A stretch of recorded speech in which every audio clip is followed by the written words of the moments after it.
everybody. Welcome to the Distorted Podcast. Once again, I'm joined by Dr. Sonja Sollenberger, a.k.a. my wife. We're going to talk about today some more distortions. We want to talk about distortions. They're all interpersonal, so we're just going to talk about distortions with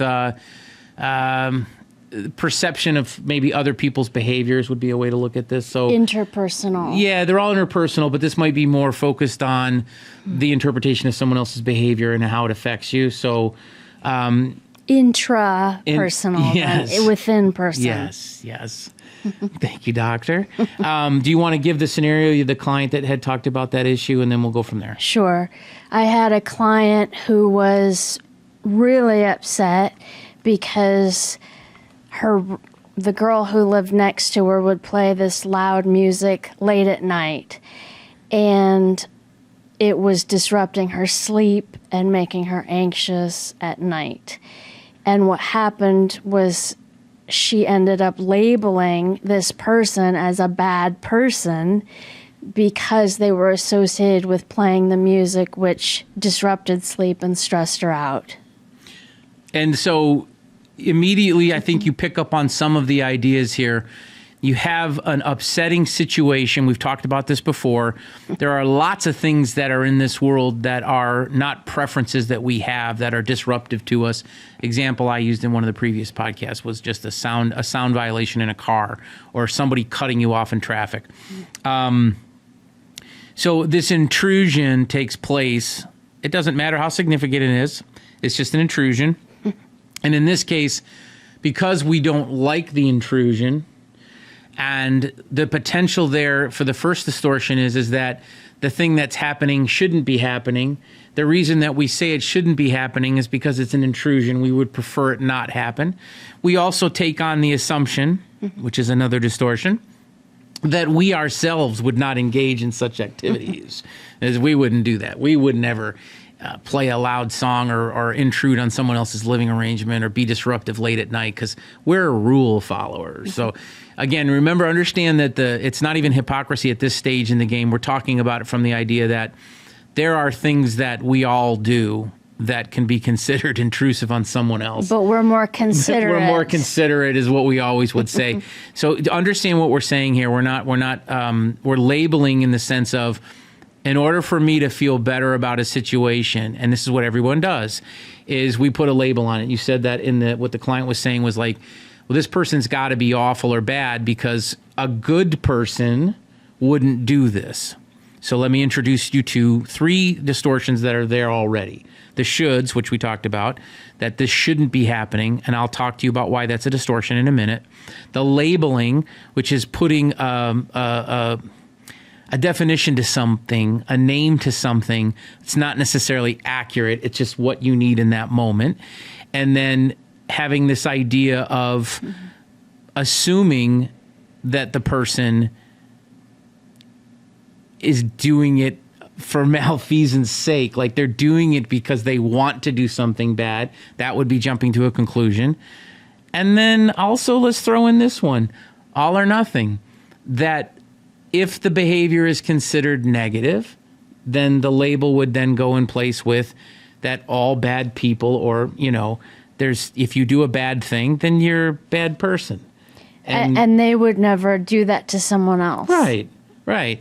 So it's an interesting thing, guys. I know I talk about this stuff, and for me, it's so fluid in my mind how the distortions play on each other. And obviously not everybody's, you haven't been exposed to this stuff. Hear me out when I say this. I'm not trying to say that these are horrific things. I'm saying what I say the opposite. These things are so common, they're so normal, they're so natural that these events take place and you just don't even think about it. You don't even until it starts to bother you, until the client starts to have stress because of it, or until the client is maybe even depressed, right? Or they can get sad about these situations until it manifests itself in something that's messing with function. Sure. And this client, it happened repeatedly. Sure. Right? This playing of the loud music late at night. And this client went to the office and complained about it, so tried to resolve it. Yeah. And I think that's the thing is, again, normal play is you have an issue, you try to do the right thing to resolve it. But along the way, you're having more stress, more anxiety, or sadness around this because of what you're thinking about it. That's the key. The one, I don't know which one this falls into, but you're worried it's going to happen again. Yeah, that could be a little bit of projection, or it could be a little bit of gut thinking that something that's already prevalent is happening again.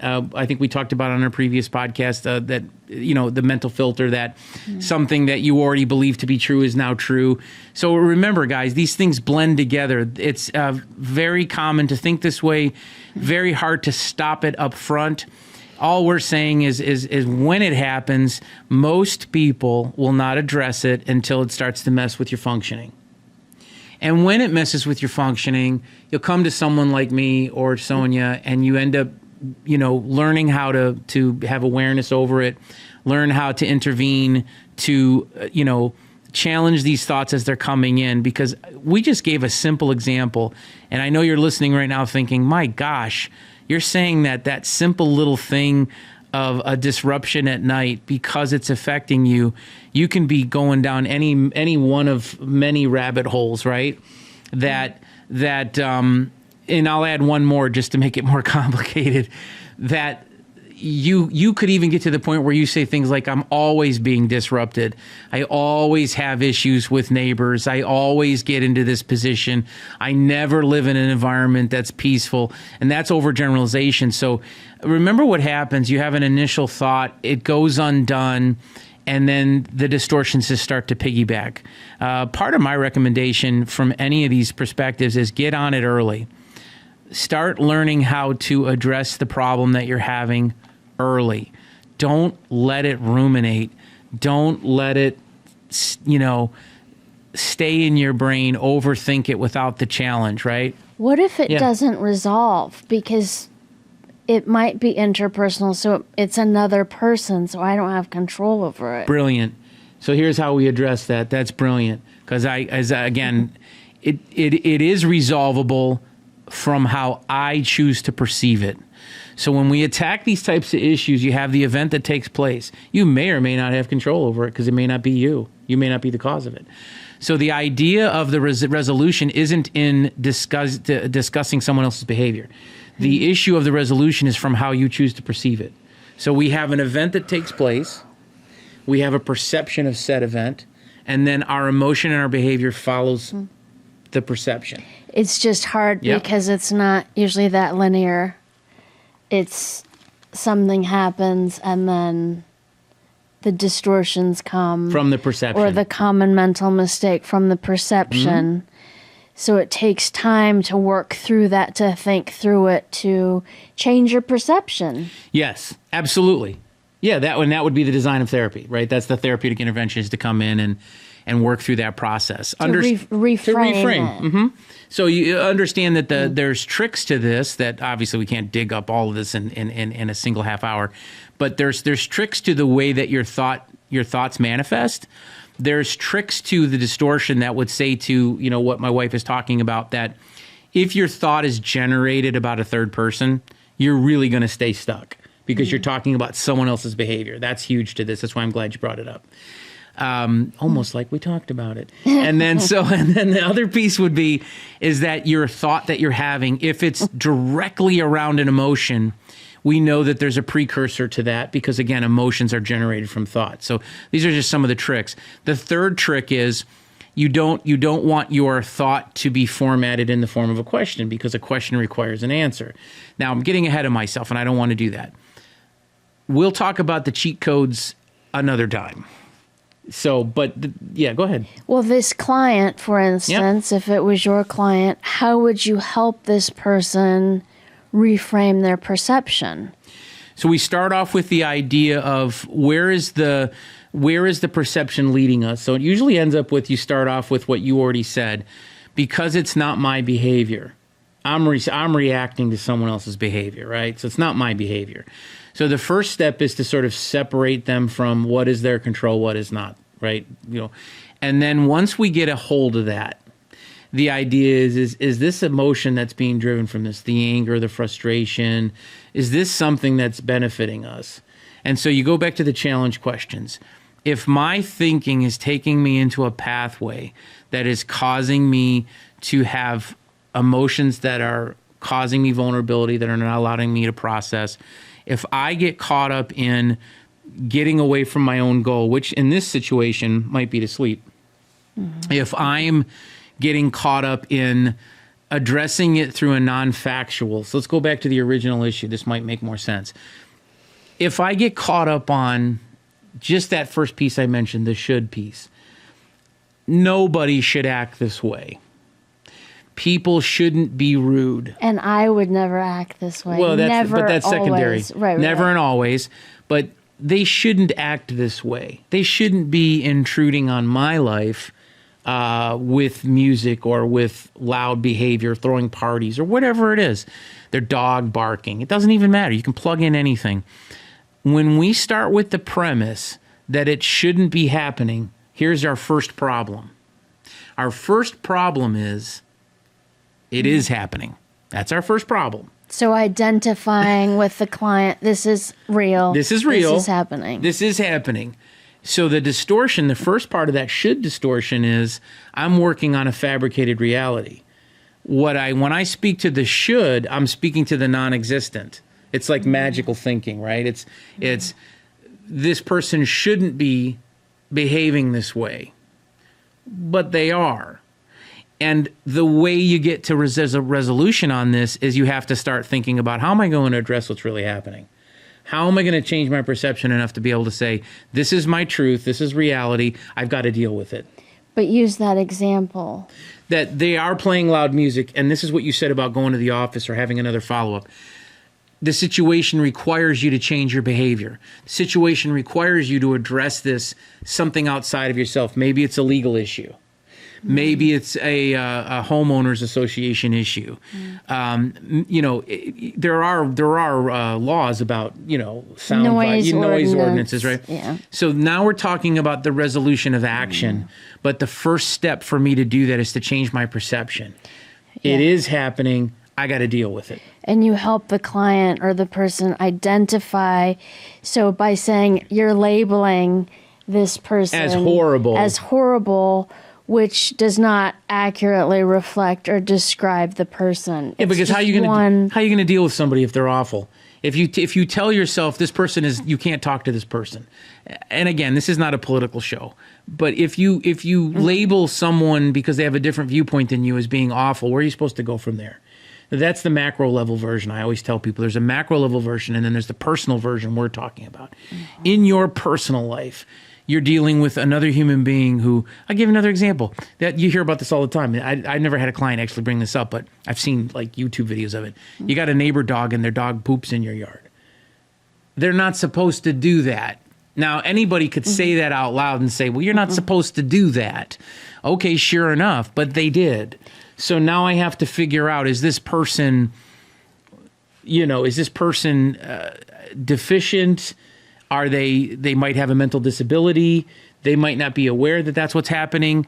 Yes, one of my realities might be that this person actually is rude, but still labeling them as rude doesn't get you to your solution. It might make you not want to address it. It might make you afraid to address it because you're worried about the backlash from the person. My suggestion is to anybody who could come to me as a client is, if you in fact believe that the behavior is to confront in one of these scenarios, then there is a consequence that comes from confrontation, but it's still better than living in the distorted world of what people should or shouldn't be doing. Because the reality is, if the bad behavior takes place, you have to figure out how you want to address it. And if it's negative from your perspective and you go into it negatively, you're more likely to have a negative outcome. And I think what you said, which gets back to trust and that underlying core belief of these common mental mistakes is, I don't trust this person to resolve it on their own. Right? Yeah, that's a part of it, sure. So I have to trust myself that I can learn how to overcome this and deal with this. Yeah, the resiliency component's always going to play into the distortion thing, because not only is there a cognitive challenge that has to take place, but that new thinking is going to allow you to have new behavior and new emotion. If you have new behavior and new emotion, you can do exactly what you're talking about. I can be resilient now. My new emotion and my new behavior is coming directly from the idea of challenging the perception I had up front. That this is an awful person who is not capable of doing anything other than being awful. That they're always awful. These are multiple distortions piling up. You can hear them, right? Can you guys hear them? So they're always awful. They're going to be awful the next time. There's no redeeming quality here. They're doing it on purpose. If all of that's true, and let me throw a wrench in your system because I know what everybody's thinking right now. That is true. That's exactly. Even if all of that is based on fact, there are still two more questions that are required in order to have a rational process. And here they are, just in case you forgot. What you're thinking has to also support an emotion that you want. And it also has to help you get to a goal. If your goal is to hate the neighbor, if your goal is to carry anger, then you are correct. You've done it just fine. Don't change anything. But if you want peace... But go back to that. Sit on this for a second. Okay. Hear how ridiculous this sounds. You are right, and you want to be right. It sounds like my dad. My dad would say, I'm right. You want to be right, but the problem is your emotion is hurting you, and you're nowhere near your goal. Now you can say the peace part. No, you're right, that it's not helping me feel what I want to feel doing it this way, so I need to learn another way to achieve the peace that I want to feel. Which it would be, again, and maybe it's not even peace, maybe it's just neutrality. Maybe I just want to get to neutrality. I don't want it bothering me anymore. I don't want to make a positive out of it, but I don't want to be bothered by it anymore. I don't want it to keep hurting me. Distressing. I don't want it to, so instead I get an app and it's got the calming sounds on it. And so that's what I'm listening to now. Well, I don't want to have to do that. I don't want to have to go out of my way to have a sound machine because someone's rude. And I get it. But you see how if you hold on to that, if you're rigid, you hold on to that rigidity, it's not hurting them, it's hurting you. You have to start thinking about flexibility of the way that you approach things. The event may not be changeable because it's not within your control. And maybe it isn't a legal issue. It's just a discomforting thing. The coworker chews gum, whatever it is. I can't change them because there's no legality to it. The poop thing is real, though, for people who don't have dogs and who have dogs, and people don't pick up after themselves. But there's a legality that people could follow up on. But let's say there's no legality to it. Let's just say it's an uncomfortable thing. I've got to get to a level where I can challenge the way that I'm perceiving it. Right. Because that's the only power you have. Your perception changes so you can get to a better emotion and a functional goal. I know it's a lot. It's a lot because it's hard to do. It is hard to do. And it makes my blood boil a little bit thinking of those stressors. And then when you say, I have to learn how to let it go and learn coping and ways to resolve it, that's a lot. Yeah. I think the thing about that is the encouragement is the hope to this is that, again, it doesn't mean you have to go to therapy. It just means that is one avenue to help you process. Your Bible obviously is going to be a choice that I would hopefully you'd get into Scripture. Is also empathizing, trying to see it from the neighbor's perspective. Well, now you're going deep, yeah. Because that's what we would want someone to do with us, to say, we don't know what battle they're facing. If you want to go down the realm of grace and you want to show empathy, you have to be able to challenge your perception of that person, that you are them and they are you. Metaphorically, guys, symbolically, that when you label somebody as an enemy or as a person of non-value, you are really doing the negative work that is inside. Like what's the before you start messing with the speck of wood, take the plank of wood out of your own. We're taking it to the deeper level by saying, listen, your judgment of other people stems from your judgment of self. And I know nobody wants to hear that, but that's the deep level, right? If you want to take it to the spiritual realm, you're talking about recognizing the brokenness that we all share. None of us has a pathway without Jesus, but I want to make sure that we're speaking to that with the respect it's due, right? Because before we get to that level of trying to sort of present this idea that there is a way for you to get out of this type of process. And right? And what has helped this client, for instance, is seeing that difference between law and grace. Yeah, I mean, if we want to take it all the way there, right? That No, is the I know, difference. but yeah. I'm just tying it up Yeah. that being able to cope in a positive way, to perceive something differently, to reframe something differently, is to say, I don't want to put them under the law because then I'm under the law. Yeah. And I do make mistakes, Right. and I do mess things up, and I do distress other people at times and cause them to stumble sometimes. Mm-hmm. So you want to go with the grace. So what we're really saying then is, if, again, tie this all together, there is obviously a spiritual component to most things that we deal with. It's harder for us to wrap our heads around that because it's not as tangible, right? The spiritual concepts that we have to deal with because we're constantly fighting the battle of the flesh and the spirit. Mm-hmm. And then the other side of it, which is sort of the hands and feet component of this, that there is a practical way to help yourself while you're, giving this process over to being prayerful about it, that there are things that you can do to soften the way that you go about thinking about it, right? So these two things are not in conflict with each other. They go hand in hand, right? Yes. You can have a spiritual approach to this, but then there's also an idea that you don't have to stay stuck with the same old thought process. Right. You can do both. Right, because it's hard to stay stuck. Of course. And you don't want to stay stuck. Yeah, you don't want to stay stuck. So go back to some of the basics. We'll try to tie this all together. The all or nothing thinking, there's no middle ground. They're either a good person or a bad person. We want to get out of that mindset.